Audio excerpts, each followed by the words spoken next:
Bayangkan seorang remaja miskin, pelukis jalanan, tertolak dari sekolah seni dan 20 tahun kemudian, dia memimpin jutaan tentara dan menyulut perang paling berdarah dalam sejarah manusia. Bagaimana bisa?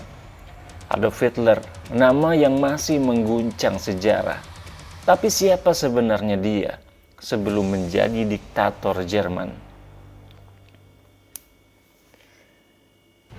Lahir pada 20 April 1889 di Braunau am Inn, Austria.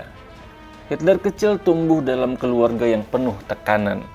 Ayahnya, Alois, adalah pegawai bea cukai yang keras, dingin, dan penuh kekerasan.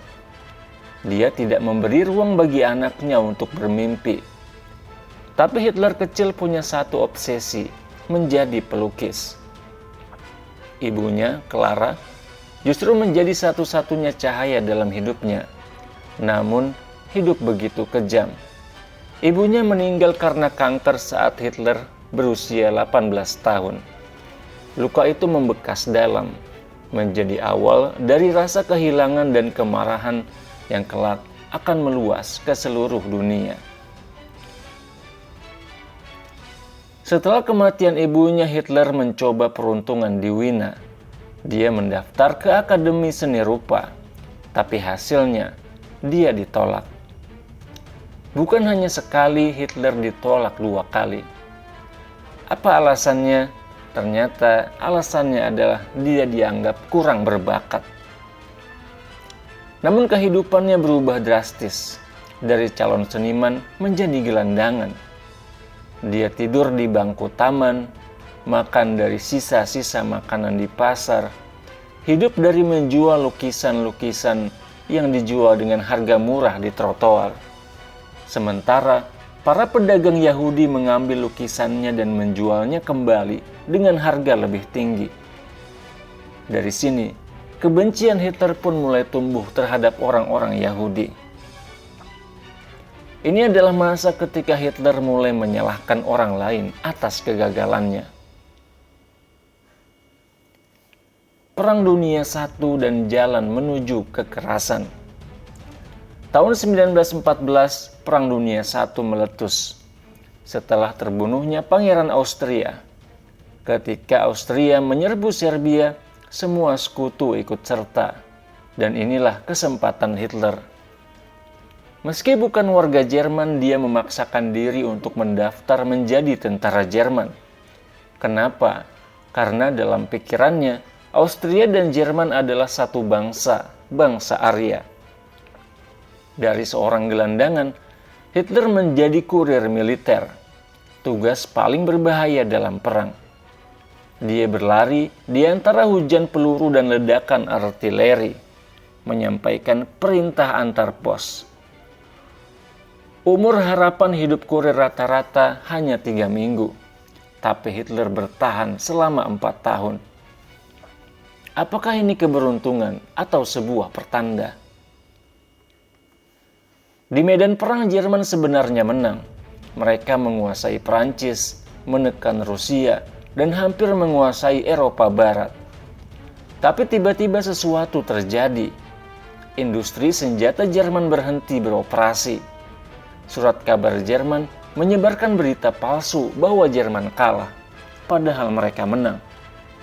Dalam kekacauan itu, Hitler menyaksikan negara yang dia bela tumbang, bukan karena kalah di medan perang, tapi karena menurutnya dikhianati dari dalam. Kami kalah karena pengkhianatan, bukan karena kekuatan musuh, tulisnya kemudian. Inilah narasi yang akan terus diulang Hitler, bahwa kekalahan Jerman bukan karena lemah, tapi karena konspirasi, terutama oleh kaum Yahudi dan komunis. Saat pertempuran memanas, pasukan sekutu menggunakan gas beracun. Hitler terkena dampaknya. Dia buta sementara.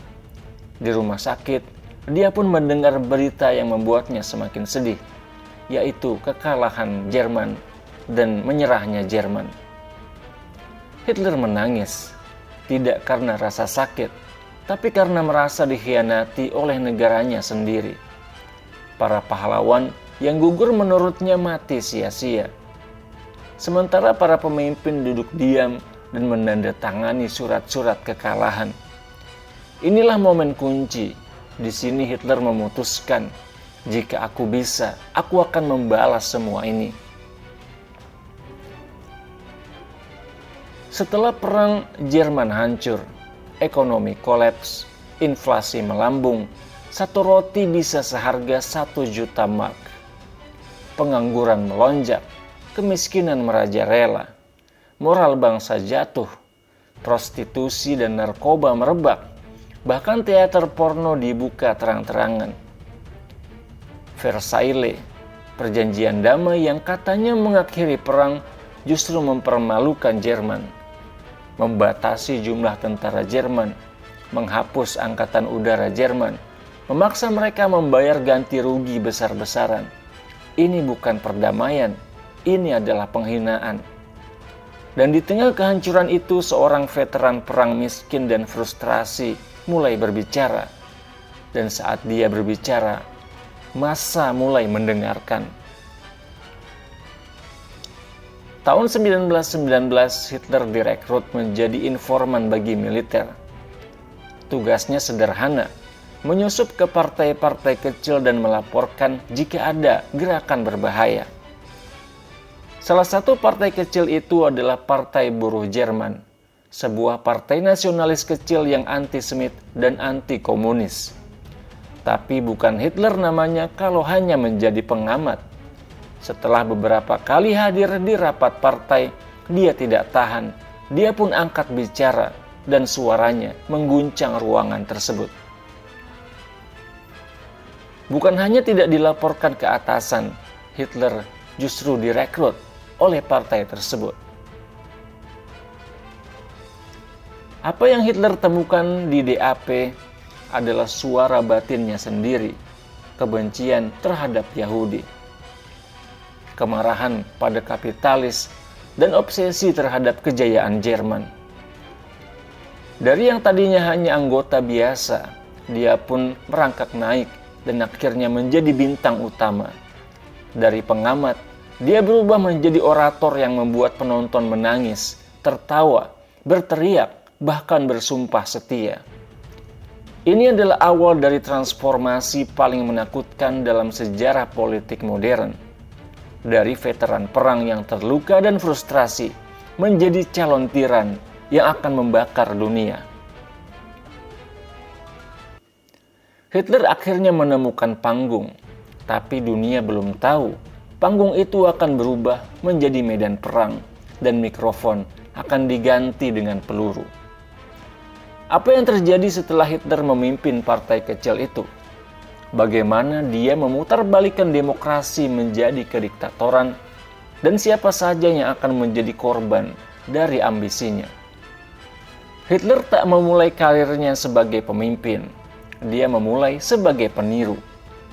Tahun 1922 di Italia, Benito Mussolini menggerakkan ribuan pasukan berseragam hitam dalam sebuah pawai menuju Roma, March on Rome, menekan kerajaan dan akhirnya diangkat menjadi Perdana Menteri. Kudeta tanpa peluru, hanya dengan pawai dan propaganda. Hitler pun menjadi kagum. Dia mencatat dan ingin mengulangnya di Jerman.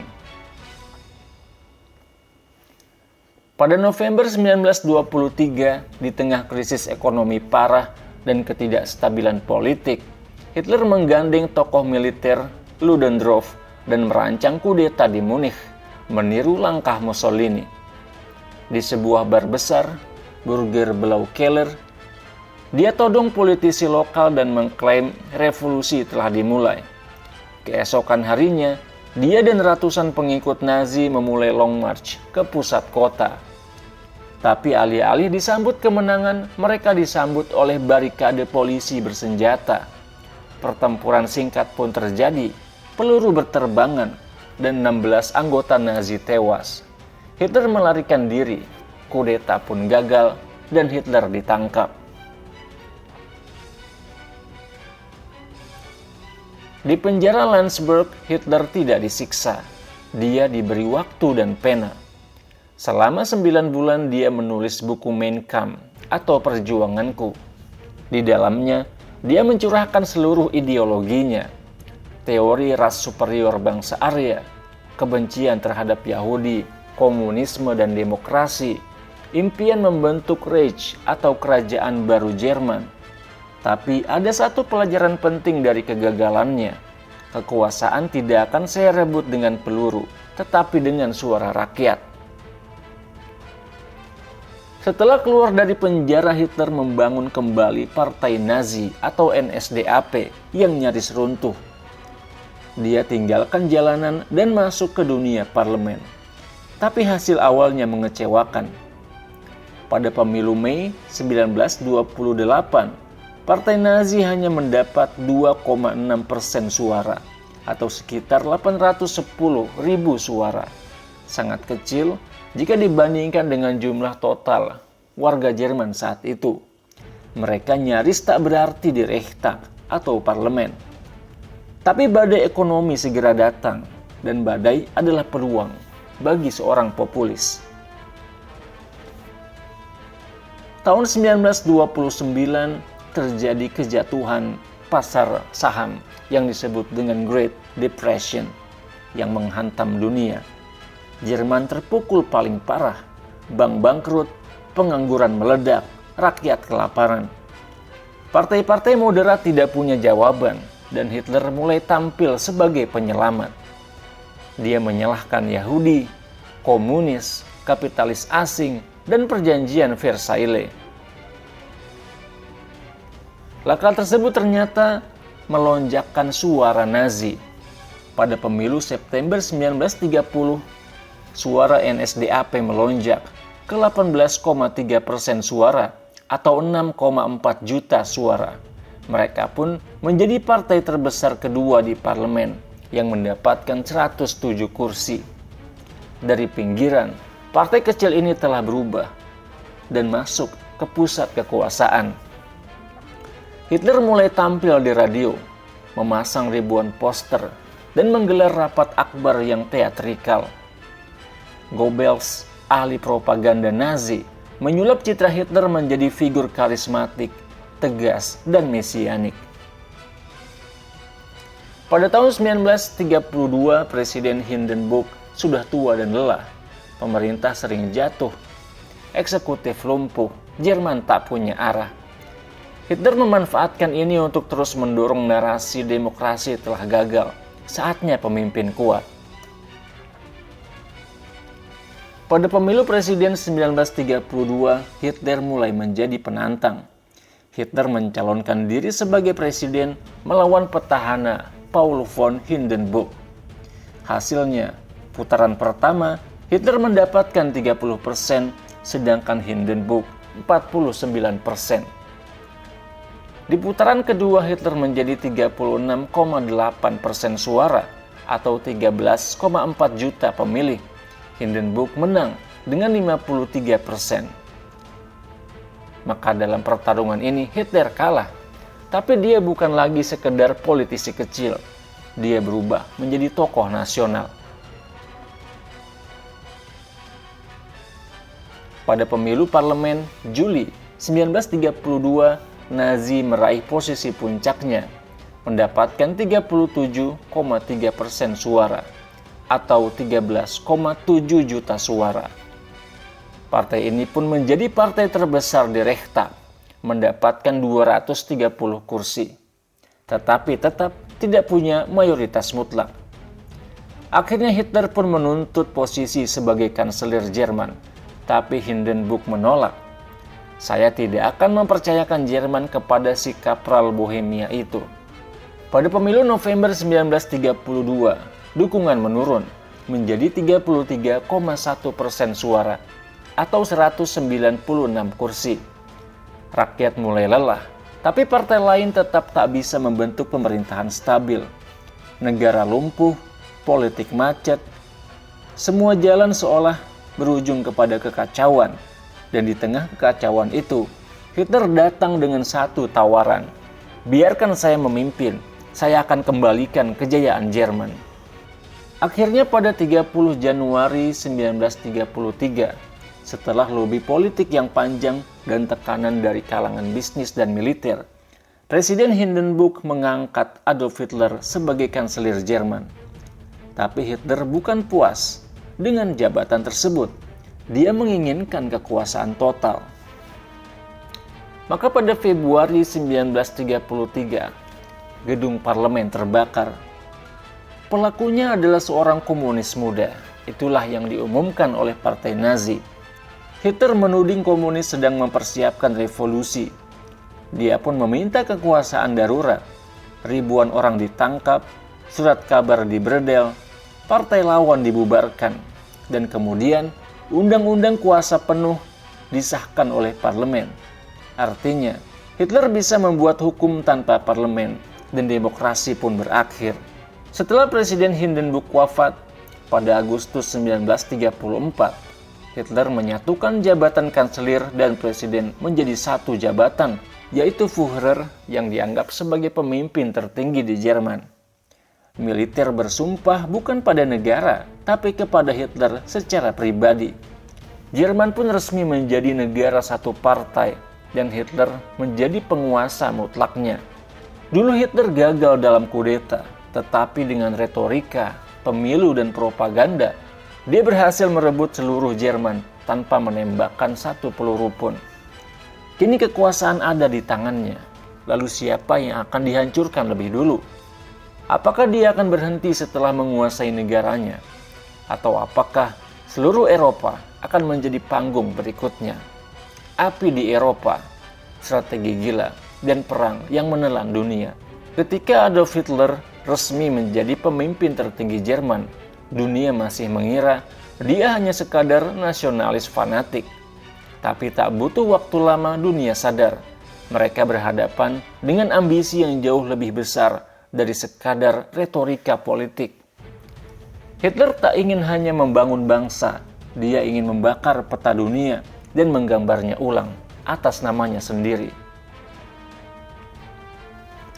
Sebelum tank-tank bergerak, sebelum peluru ditembakkan, Hitler membangun satu hal yang tak kalah mematikan, ekonomi yang kuat. Dalam waktu kurang dari 5 tahun, dia mengubah Jerman dari negara yang bangkrut menjadi kekuatan industri nomor 1 di Eropa. Pengangguran dari 6 juta orang tanpa kerja menjadi hampir nol. Pabrik-pabrik baru dibuka, jalan raya baru dibangun, rakyat diberi pekerjaan dan rasa bangga. Bahkan para ibu diberi medali, bukan karena bekerja, tapi karena melahirkan anak-anak Jerman yang kelak menjadi tentara masa depan. Industri Jerman tak hanya bangkit, tapi menjadi legenda. Di bawah arahan Nazi, muncul raksasa-raksasa industri yang hingga kini masih dikenal dunia. Volkswagen, mobil rakyat ciptaan Hitler sendiri. IG Farben, perusahaan kimia raksasa, produsen sintetik bahan bakar dan pestisida yang kelak akan membuat gas Zyklon B. Messerschmitt, pembuat jet tempur tercepat pada zamannya. Krupp, konglomerat senjata dan baja yang menghasilkan tank-tank berat seperti Tiger dan Panzer. Siemens, BMW, Daimler, Benz, Henschel, semua menjadi bagian dari mesin perang dan keajaiban ekonomi Nazi. Ekonomi Jerman bukan hanya diselamatkan, tapi dibangun untuk satu tujuan, yaitu perang. Pada tahun 1933, Jerman adalah sebuah negara tanpa taring. Pasca perjanjian Versailles, kekuatan militer mereka dikerdilkan sebagai simbol penghinaan. Mereka hanya boleh punya 100.000 tentara, tanpa tank, tanpa pesawat, tanpa kapal perang besar. Negara yang dulu pernah menaklukkan sebagian Eropa, kini hanya menjadi bayang-bayang. Tapi ketika Hitler naik ke tampuk kekuasaan, dia tidak melihat larangan. Dia melihatnya sebagai tantangan dan dijawab dengan cara rahasia. Secara diam-diam dia membentuk kembali Wehrmacht, angkatan bersenjata Jerman. Dia kumpulkan para veteran, insinyur, dan jenderal bayangan. Dia dirikan sekolah militer yang tersembunyi di hutan. Dia perintahkan pengembangan senjata di luar negeri. bahkan bekerja sama dengan Uni Soviet secara rahasia sebelum akhirnya saling berkhianat. Maka muncullah kekuatan baru. Pada tahun 1935, Hitler secara resmi mengumumkan Jerman akan membangun kembali angkatan bersenjata modern. Wehrmacht diperluas dari 100.000 menjadi 550.000 tentara. Luftwaffe, angkatan udara, dihidupkan kembali secara resmi. Wajib militer pun diberlakukan secara nasional. Pabrik-pabrik senjata mulai beroperasi 24 jam non-stop. Dalam 2 tahun saja, Luftwaffe menjelma menjadi salah satu kekuatan udara paling mematikan di dunia. Messerschmitt Bf-109 menjadi pesawat tempur tercepat di masanya. Junkers Ju-87 atau Stuka, pesawat pembom penungkik yang menebar teror dari langit, dikenal karena sirene mengerikannya saat menyelam. 1939, lebih dari 4.000 pesawat siap tempur. Di darat strategi berubah. Hitler dan jenderalnya mengembangkan taktik baru, Blitzkrieg atau perang kilat. Tujuannya sederhana, serangan cepat, koordinasi tank, artileri, dan udara, melumpuhkan musuh sebelum sempat bernafas. Dan mereka punya alat untuk itu. Tank Panzer 1, 2, 3 hingga 4 menjadi evolusi kekuatan logam. Panzer Division menjadi kombinasi tank dan infanteri bermotor. Komandan-komandan jenius seperti Hans Guderian memimpin dari garis depan. Laut juga tak luput. Hitler membangun kembali Kriegsmarine, Angkatan Laut Jerman. Fokus utamanya adalah U-boat, kapal selam yang menenggelamkan ratusan kapal sekutu di Atlantik. Meski tak sebesar armada Inggris, Kriegsmarine dikenal karena kecepatan dan daya serangnya. Operasi serangan bawah laut menjadi mimpi buruk kapal dagang sekutu. Tapi ambisi Hitler tak berhenti pada tank dan pesawat biasa. Dia juga memerintahkan pengembangan senjata rahasia. V1 Flying Bomb, rudal jelajah pertama di dunia. V2 Rocket, rudal balistik yang bisa menghantam London dari Belanda. Proyek jet tempur Messerschmitt Me-262 menjadi pesawat jet operasional pertama. Prototipe tank raksasa Land Cruiser P-1000 Rate, tank sebesar gedung. Teknologi Nazi benar-benar 10 tahun lebih maju dari masanya. Pada puncaknya kekuatan militer Jerman sangat menakutkan. 13 juta tentara aktif dan cadangan, 7.000 lebih tank, 20.000 lebih pesawat, 1.200 U-boat dan kapal tempur. Produksi senjata per bulan melebihi gabungan produksi Inggris dan Prancis di awal perang. Dari negara kecil yang direndahkan, Jerman berubah menjadi kekuatan militer terbesar Eropa dalam waktu kurang dari 7 tahun. Setelah memperkuat tulang-tulang bangsanya, Hitler mulai membentangkan tangannya keluar. Dia mulai menggambar ulang Eropa. Tahun 1933 Adolf Hitler naik ke tampuk kekuasaan.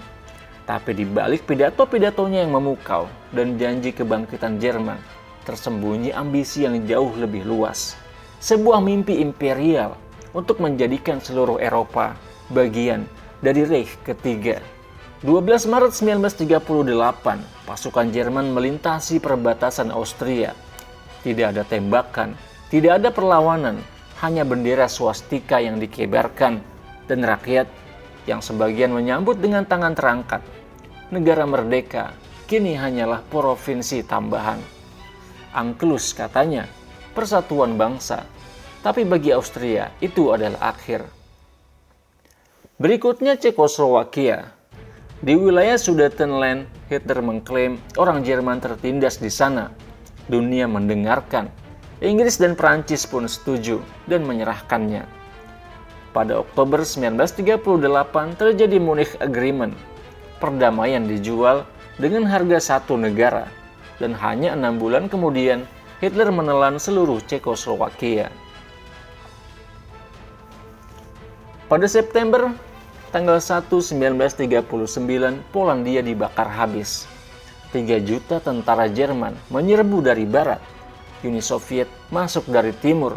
Dua kekuatan iblis bekerja sama dan sebuah negara pun dihancurkan dari dua arah. Blitzkrieg dimulai, serangan kilat, dan dunia akhirnya terbangun.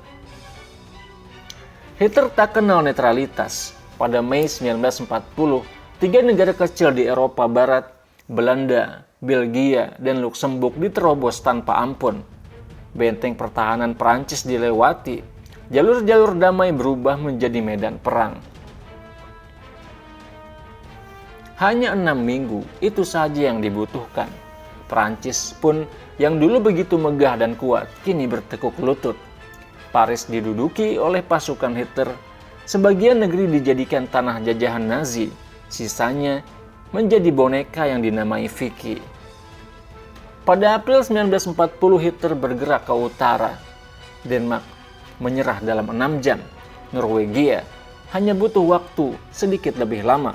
Tapi akhirnya kawasan kutub utara pun tunduk di hadapan pasukan Nazi. Balkan pun menjadi retak.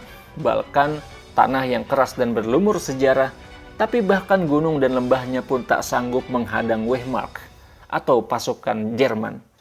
Yugoslavia jatuh, Yunani runtuh, dan dalam waktu singkat seluruh tenggara Eropa dikuasai. Dan kemudian Hitler membidik ke arah timur. Dalam operasi Barbarossa, invasi terbesar dalam sejarah militer manusia.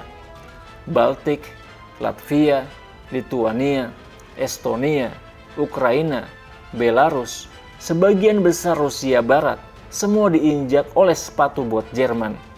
Tanah-tanah ini bukan sekadar diduduki, tapi dijarah, dibakar, dan dijadikan ladang pembantaian. Beberapa negara tak perlu ditembak, cukup dijanjikan kekuasaan. Slovakia menjadi negara boneka Nazi.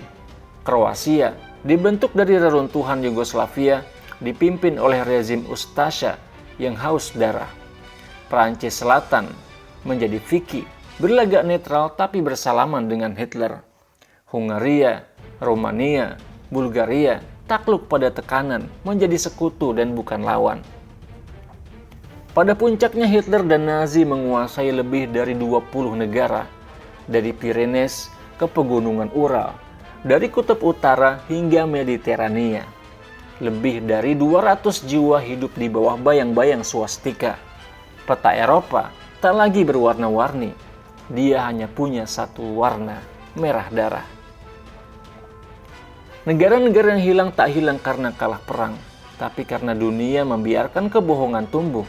Karena suara rakyat bisa dijadikan alat penjajahan oleh satu orang, satu mimpi, dan satu ide gila. Maka pada tahun 1941 Adolf Hitler berada di puncak kejayaan.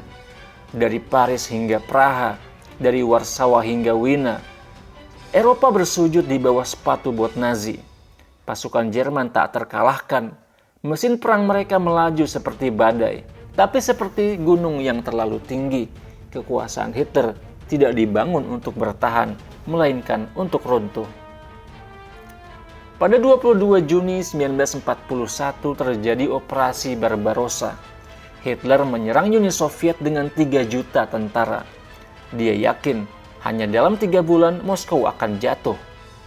Awalnya operasi ini sukses, kota-kota runtuh, tentara Soviet mundur.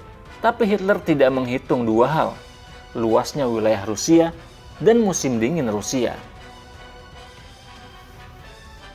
Tank Nazi terjebak lumpur, mesin membeku, makanan habis, tentara mati bukan karena peluru, tapi karena suhu. Moskow pun tak pernah jatuh, malahan keyakinan Hitler yang mulai retak. Hitler ingin semuanya sekaligus.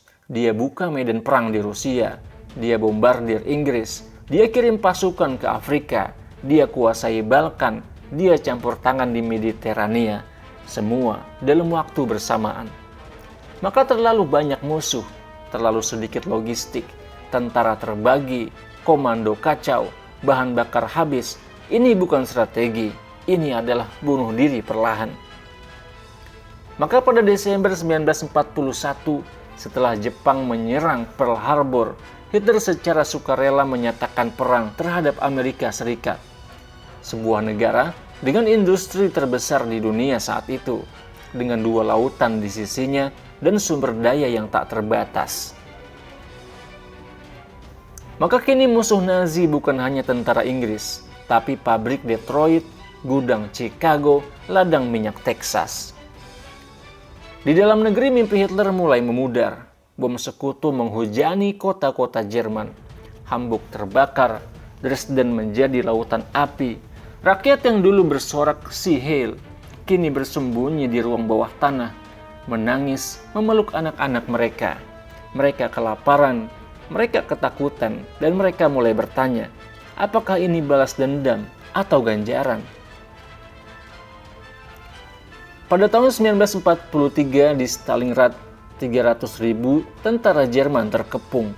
Satu persatu dari mereka mati, bukan dalam pertempuran tapi dalam kedinginan, kelaparan, dan keputusasaan. Tahun 1944, Normandia, pasukan sekutu mendarat di Prancis. Dari barat, Inggris dan Amerika menyerbu. Dari timur, Rusia mulai mendorong mundur. Jerman pun terkepung, seperti binatang terluka yang terus mencakar, tapi darahnya menggenang di tanahnya sendiri. Di saat jenderalnya tahu perang telah kalah, Hitler masih berbicara tentang kemenangan. Dia memecat siapapun yang berkata jujur. Dia menyerahkan komando ke anak-anak dan lansia. Dia perintahkan rakyat bertempur meski tak punya senjata. Bagi Hitler lebih baik Jerman hancur daripada mengakui bahwa dia telah gagal. Akhir yang menyedihkan, bukan pejuang, tapi pelarian. Dan akhirnya saat Berlin terbakar, saat rakyatnya tak lagi percaya, saat anak-anak mati memegang senjata kayu, Hitler bersembunyi di bunker dan mengakhiri hidupnya dengan pistol di tangan. Tidak di medan perang, tidak di tengah pasukan, tapi di ruang sempit, dikelilingi oleh reruntuhan kebesaran palsu. Adolf Hitler membangun kekaisaran dengan mimpi dan kebohongan. Dia menaklukkan dunia bukan dengan kebesaran, tapi dengan rasa takut. Tapi pada akhirnya, yang membuatnya jatuh bukan pasukan sekutu, bukan tank Rusia, bukan bom dari langit. Yang menghancurkan Hitler adalah kesombongannya sendiri. Ini bukan hanya kisah tentang seorang diktator. Ini adalah kisah tentang manusia dan bagaimana mereka bisa jatuh. Tentang sebuah bangsa yang dulu beradab, lalu berubah menjadi mesin kehancuran karena satu suara, satu mimpi, dan satu kebohongan. Adolf Hitler tidak datang dari kegelapan, dia datang dari kekecewaan dan krisis, dari kemarahan dan rasa malu yang tak disembuhkan.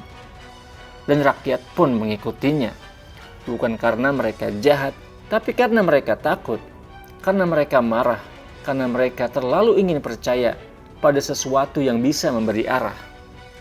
Inilah yang membuat sejarah ini mengerikan, karena ia mungkin terulang, bukan oleh monster, tapi oleh manusia biasa. Ketika pemimpin mulai membangun kekuasaan lewat kebencian, ketika kata-kata mulai menggantikan kebenaran, ketika rakyat diam saat yang lemah diinjak, maka sejarah tak butuh waktu lama untuk mengulang dirinya. Hari ini kita tak hidup dalam reruntuhan Berlin, tapi kita masih di dunia yang bisa dengan mudah berubah arah jika kita lupa bagaimana masa lalu terbentuk. Tanggung jawab sejarah bukan hanya di tangan sejarawan, tapi di tangan kita semua. Karena setiap kali kita berbicara, diam, memilih, membela dan berpikir, kita sedang menulis ulang masa depan. Maka pilihlah kata yang benar, berdirilah untuk kebenaran, dan jangan pernah membiarkan satu suara gelap menghapus cahaya jutaan jiwa. Karena sejarah bukan untuk ditakuti, tapi untuk diingat, untuk dijaga, untuk mencegah, agar tragedi yang pernah menelan dunia tak pernah terjadi lagi. Inilah pelajaran dari Adolf Hitler, bukan tentang kekuatan, tapi tentang kehancuran yang bisa tumbuh dari keputusasaan manusia. Jika kamu merasa kisah ini penting untuk diketahui banyak orang, bagikan agar dunia tidak lupa, karena hanya mereka yang ingat sejarah. yang layak membentuk masa depan. Terima kasih Anda telah menonton video ini sampai habis dan sampai ketemu lagi di video selanjutnya insyaallah. Saya Muhammad Isdian Muttaqin. Wassalamualaikum warahmatullahi wabarakatuh.